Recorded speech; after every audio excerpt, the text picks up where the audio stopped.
Hi, Robert Griffiths here. You know, every day it seems like China is in the news in some way or another.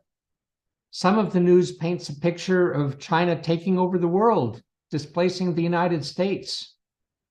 Other news stories say that China has fallen on hard times and may collapse sometime soon.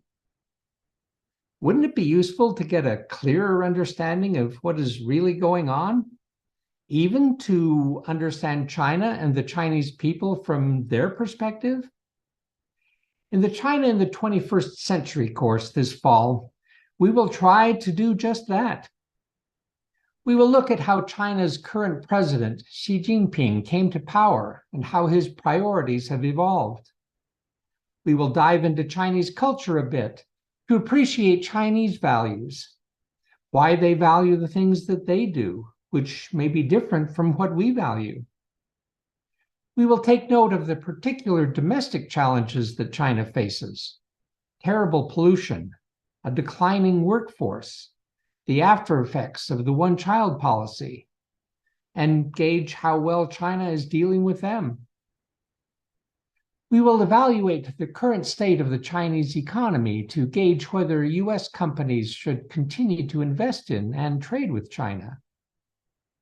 We will analyze how China sees itself in the world, what kind of world China would like to see, and how the United States fits into that. You might be surprised at some of the things we discover. It is also important to remember that China is made up of 1.4 billion people. It is not just a single entity. China is much more than the Chinese Communist Party, as important as that is.